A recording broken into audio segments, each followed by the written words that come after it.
Bella's thing.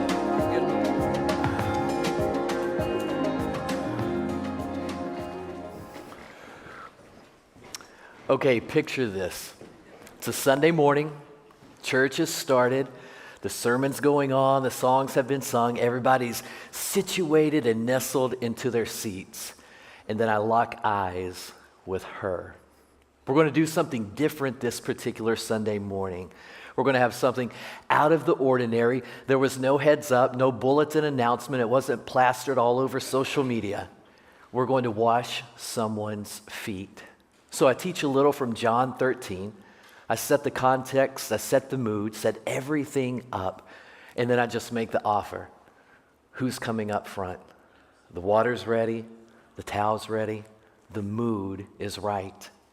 And then she gets up. She's well known in the community. Everybody knows her.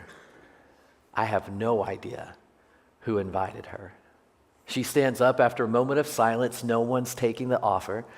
And she slowly walks down. She has a smile on her face. And I'm noticing that as she walks, people are gravitating toward her. But it's not the similar smile that they're sharing with her. You can tell that there's a little bit of awkwardness. They're uneasy. They're realizing, wait, she's here? Church? What's she doing here? She comes up, she sits in the chair. I keep teaching, get the water, move it over, and I wash her feet while I continue to teach from John 13.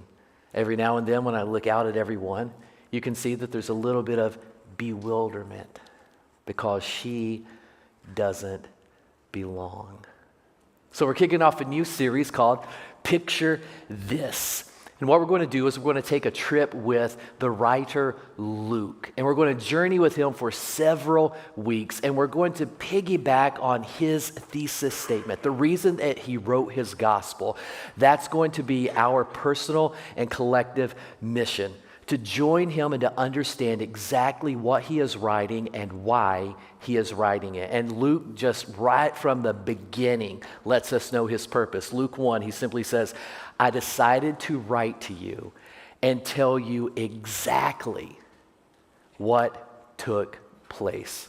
So over the next several weeks, you and I are going to consider exactly what took place. And we start in Luke chapter 7, verse 39. Notice the language. When he saw this, what did he see?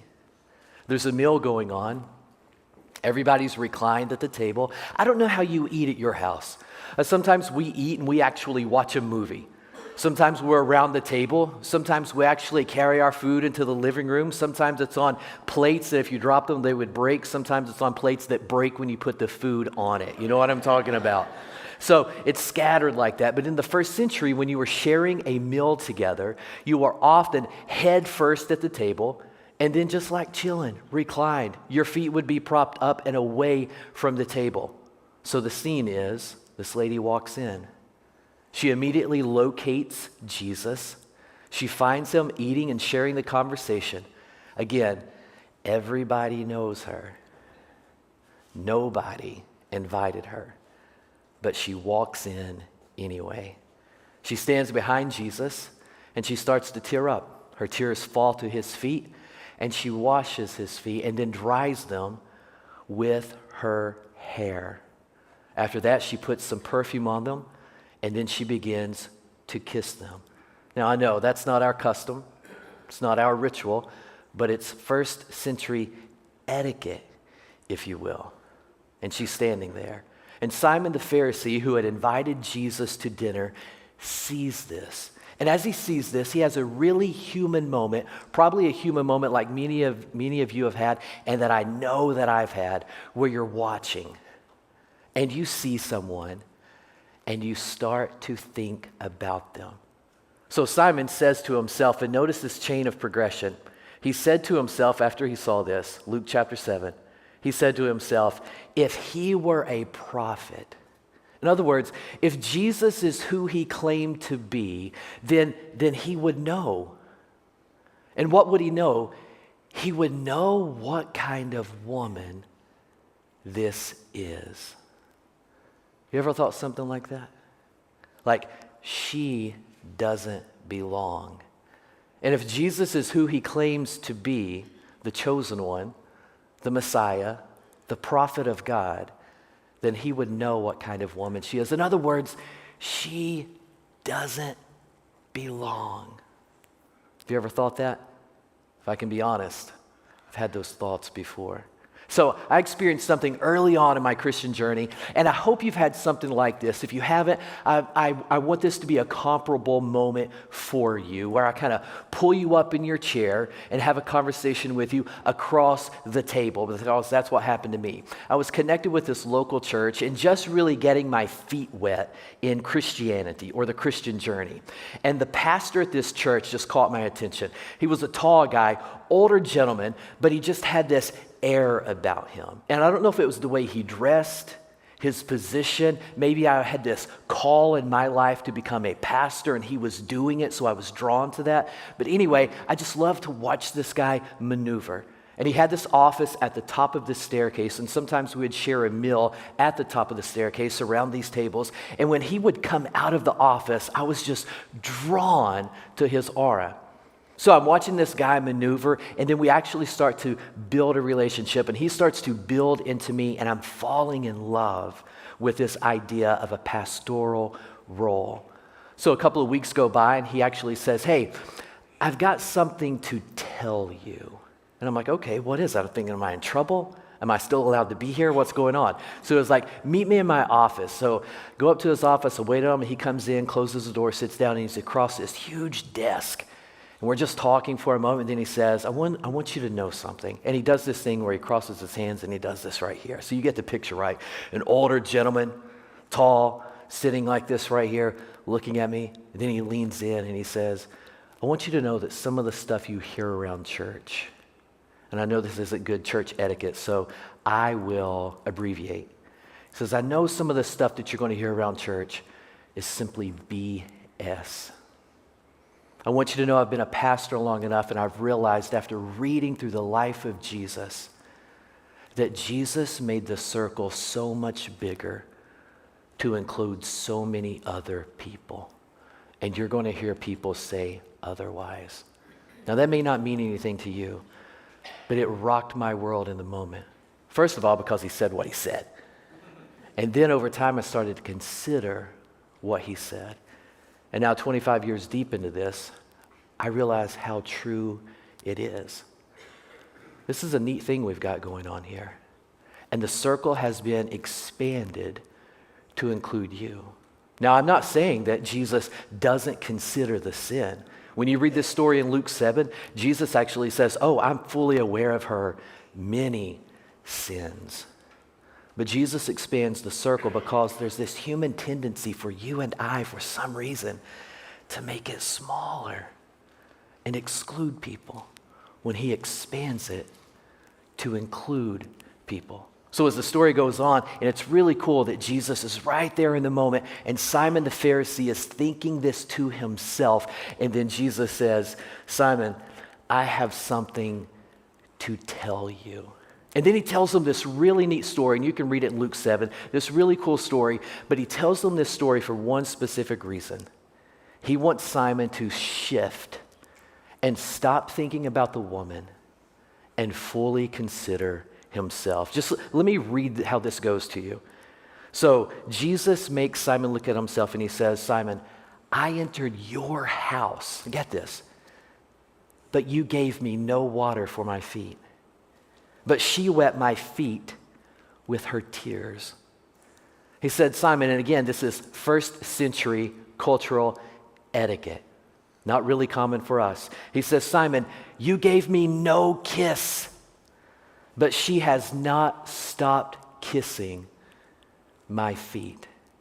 He goes on, Simon, you did not put any oil on my head, but she poured perfume, expensive perfume, on my feet.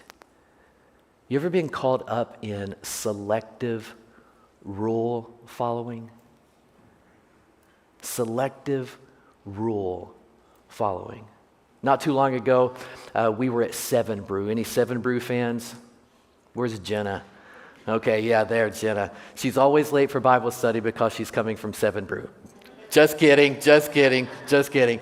So we're at Seven Brew, and Seven Brew is a little different. It doesn't have any in-house seating, it's just a drive-through, and there's usually 2 lanes, and it backs up. And it's one of those deals where it backs up, so they've gotten really clever, like Chick-fil-A clever. So they'll send the baristas out, and they'll come and take your order, and you can pay for it there in line, even though you don't have your drink, and you just pull up and get your stuff and move on and stuff like that. So we're taking Bella to school. It's our first day, just a few days ago. Me, Michelle, we're taking Bella to her first day of 8th grade, and we have her friend Kalaya with us. So it's all 4 of us. We have to get up about an hour early to make this happen, make sure we pick Kalaya up, get to Seven Brew, then get back to school the time they want to get there. So we're at Seven Brew, and listen, I'm a morning person. Any morning people? Okay, there's a handful of us. All right, we're morning people. When the morning comes, you're ready to rock and roll. You know, you wake up, it's game time. You don't want to lose the daylight hours. Let's do this thing. So that's how I am. I'm a morning person. So we're in line at Seven Brew, and then I see this lady coming over, and I've been watching her. She's one of the baristas that's going to be taking the order. I see her, and I'm like, already don't like her vibe. You know, and I'm a morning person. So she comes over, and I'm hoping we're going to get the guy to take our order because he seems more chill. Well, she comes over, and I'm like, all right. So she comes over, I roll the window down, and then her energy is through the roof. I mean, it is next level. And I'm thinking, what are you doing? And I'm a morning person. I'm like, just calm down a little bit. And everything is so peppy. What do you like to drink today? Oh, we already have that in your order. Michelle gives her phone number, so they got the drink order. Oh, yeah, we've got that. Would you like that? Extra energy this morning. I'm like, oh my gosh, what is happening here? I didn't know this, but over here, Michelle and the girls, they're having a blast. They're feeding off this energy. Me, I'm melting down inside. And to top it all off, and maybe you can relate, to top it all off, she's in one of these things because it's raining. And I'm thinking, what in the world? Like, what is this? And then I hear Michelle, as we pull away, she was like, that's so cute. And I'm like, oh, no, it's not. And it's like, I start to have this personal beef with this traveling barista. And that's all on me. Every single bit of it is all on me. When you think about selective rule following, it's all on me. There's this thing called gym hoarding. And if you go to the gym, a gym hoarder is someone who will get like a barbell, and they'll take it over to this bench. And then they'll also get 2 20-pound weights, and 2 25, and 2 30-pound weights. And they'll take those dumbbells over with the barbell, and they'll get a bench, and then they'll go get a set of these bands, and they'll keep it there and do all of their exercises so no one else has access to that. The other day at the gym, I see in the corner, this particular gym person had taken 2 benches, put one of their jackets over the bench, had a ridiculous amount of weights gathered around this individual. And they were the only one there. You know how I know? I was judging them. I watched as I was doing my exercises, and for about 10 to 15 minutes, they just had this enormous, ridiculous amount of weight clustered around them. And I'm going crazy in my mind. When I was preparing for this morning's message, I started writing some notes about that story and recalled something that I do. Once a month at Panera, and this is transparency here, once a month at Panera Bread on Richmond Road in Lexington, I meet with a leadership group, and it's just a great group of people. We meet about 6 o'clock Panera every first Thursday of the month, and I like a specific parking spot. We've been doing this for about 2 years, and I go and I park, and I noticed some time ago, months ago, that when I back into the spot, there's a sign there. And about 6 months ago, I actually read the sign. And it says something along the lines of curbside parking only. And it's spot number 6. And I park there every single Thursday that we have that meeting, full aware that it says curbside only. Isn't that crazy? How there's this selective rule following. This lady who has access to all these weights is taking access away from us, and I'm doing the very exact same thing by parking in this spot and taking access away from someone else. But it's selective because I'm doing it. Simon, I have something to tell you. I know what you see. I know why it's driving you crazy on the inside, but there's some selective rule following going on. This is a big deal. This is a really big deal. And it's one reason that Luke tells these stories. And he demonstrates how Jesus is expanding this circle. Because if it was up to me, this church would probably be a lot smaller. David Green has a tendency to want to reduce, want to make sure people are excluded because there's this selective rule following that I have. That's why here at Madison Hills, we talk so much about how Jesus is expanding this thing and how the gospel takes root in your life and welcomes so many people. Because it's not us who are making a difference, it's actually him who is making a difference in our lives. Beautiful story. So here's what I want us to do as we wrap this first session up. I want us to allow the Word of God to just speak to us, because if you're like me, you can step into a story like this and it hits hard. It hits home. It's not super theological, but it's immediately practical. So I want to share a few verses with you and just allow them to soak into your psyche. Because I guarantee in a group this size, there's at least a handful of us that this right here, there's something going on inside of us that needs to shift. When you come to the end of chapter 7, it's really cool. You come to the end of chapter 7, and no one is focused on the woman. All eyes, all attention has shifted to Jesus. And that's what you and I want to do here at Madison Hills. It's not so much about what we see going on as it is making sure that other people actually see Jesus. This is a beautiful story. So just get cozy in your chair.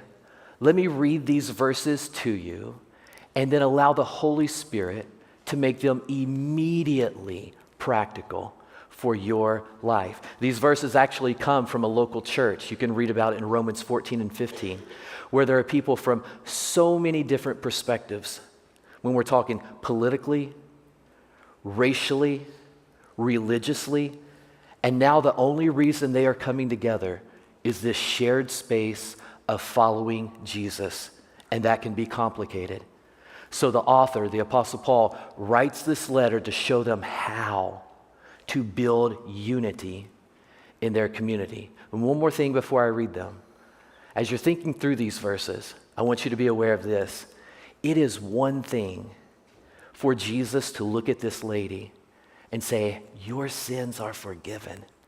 That's one thing.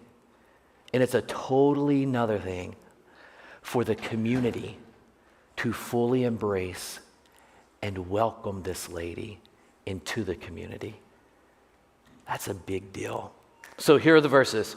Romans 14 and 15, and I can give you the specific verses sometimes later, but I want you to hear this language.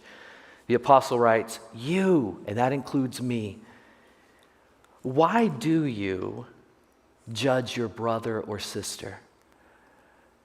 Isn't that a great question? Like, what's really going on? If you've spent the past 10 minutes thinking about what's going on in someone else's life, why do you judge your brother or your sister? What's the premise? Is it really about them, or is it actually about you? Why are you judging? He goes on, each of us, every single one of us, will give our own account to God. So let's stop passing judgment. The primary focus is between me and God.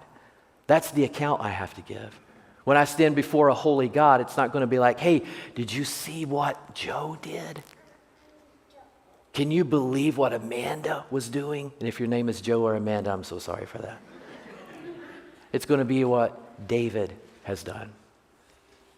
Let every single one of us make every effort to do what leads to peace. Can you imagine being in a situation where you're tempted to judge and assess the scenario in an egotistically fulfilling way, and then you pump the brakes on that? And you say, what can I do to infuse peace into this dynamic? Whatever you believe, and this is a good one. Again, this is Romans 14 or 15. This is so good.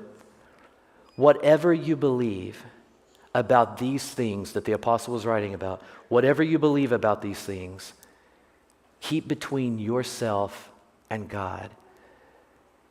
Is that not helpful or what? There are some beliefs, opinions, perspectives that David Green has that needs to stay between David Green and God. Just because David Green wants it to change does not mean that it should change. Whatever you believe about these things, keep between yourself and God. There's a variety of opinions about some non-essential issues. The last one, accept, A-C-C-E-P-T, accept one another just as Christ accepted you. A couple of thoughts about that. When you come to this section in Romans 14 and 15, Romans 14 starts out, accept one another. The section ends with Paul saying, accept one another. He bookends that whole teaching with accept each other. Now, if you could individually line up and come up to this platform, and each of you share where you were, what was happening, what state of mind you were in, what your life looked like when you feel that Christ fully accepted you. It would be so fascinating to hear the stories shared.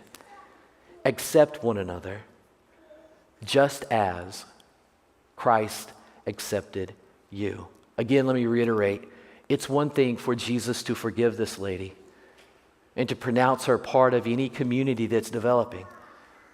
But it's quite another thing for that community to fully embrace her. This is a big deal. Madison Hills, I know this is a heavy teaching. And one of the things that you do extremely well is you make sure those doors are blown wide open to anyone and everyone who will come through them. Even if nobody invites them. Even if it shocks you who comes in. You do such a good job of allowing Christ to make this circle bigger and then fully accept those he has accepted. You're so good at that. You know, it's interesting when you put yourself in the picture, how things shift. Let me say one more thing and then we'll close out. Recently, we bought this piano. We went over to this music store, and Sophia, a couple of years ago, really wanted to get into the piano, and she developed a pretty good skill set. She's got a little natural talent with that. She's a beautiful singer, but she's got some natural ability with the piano as well.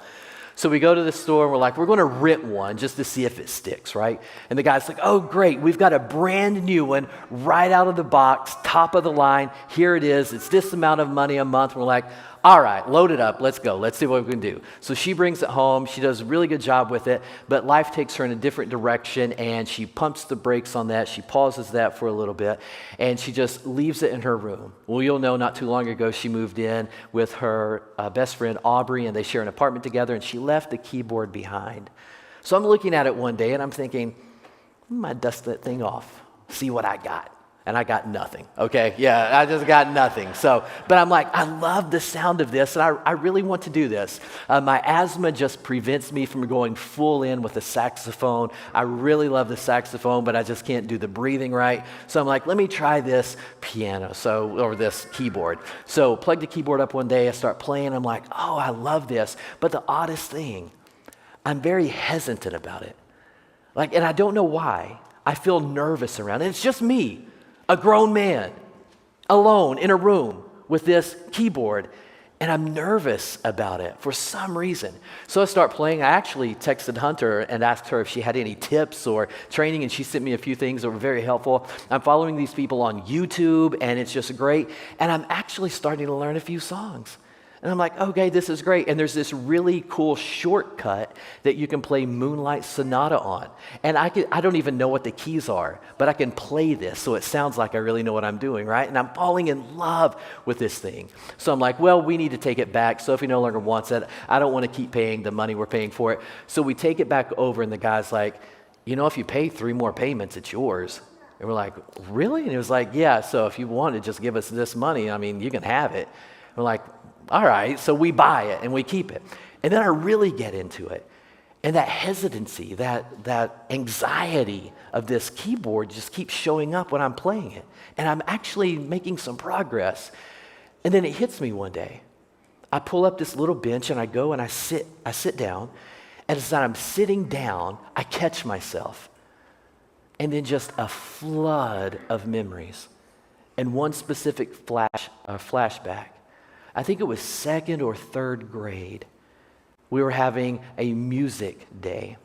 And we were all taken from the elementary school across the road to this concrete building called the music room. And we all go into this room and we sit down in chairs. And the music teacher stands up and she's going to expose us to the piano. And one by one, she has the students come up and they're going to get to play the keys and just toy with them. And she'll do like a 30-second coaching and we all get to do this. And it was my turn and I stand up and I walk up to the piano. And as I'm sitting down, I almost trip. And my hands go like that right there and just clank right on the piano. And she loses it. She scolds me in front of everyone, embarrasses me to the core. It's almost like I can feel my face flushing right now and getting red. I can feel that embarrassment like years, decades later. So when I went to catch myself, I stepped right back into that story. And that's where the anxiety was coming from. That's my hesitancy because what had happened. Madison Hills, we never want to do that because there are some people, they've had a bad experience with church. And we want to make sure that we show them what church is all about. One more thing, I'm a grown man feeling that way about this instrument, alone in my own house. Can I say one more thing about that?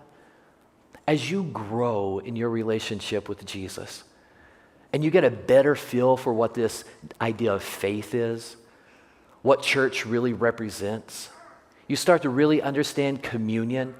You've got a good working understanding of how the Bible's working together, and you're actually reading it more consistently than ever. And you feel like you've grown in your faith and you're developing. And when you look back over the past 3 years or 5 years, you are doing so much better. You feel like your life is aligned with Jesus and his mission for you. When you start to grow like that, don't lose sight of where you came from. Don't grow out of other people. Don't grow so much that you lose sight of where someone else is. Don't grow so far away that you're detached from others wherever they may be. Don't make that circle smaller. Make it larger. So my question to you and to me is this: when you step into the story, put yourself in the frame. What changes? God, you're good. And we thank you for meeting us right where we are. And like the text says, accepting us. And may we never lose sight of how and when you accepted every one of us so that we never lose sight of anybody else. And God, we want to step into this story over the next several weeks. And we trust that you will do a really good work in our lives as individuals, as husbands, as wives, as growing children, as colleagues, as members of the community, as Madison Hills Christian Church. And every week, Father, when we put ourselves into the frame and consider ourselves in these stories, we trust that you will show us what we need to know. You'll show us what we need to see, and you'll show us how to make sure we are helping others see your Son. God, again, you're so good, and we know that because of Jesus. So may we be everything you are calling us to be for his name. And it's in his name, as always, that we pray and praise you. Amen.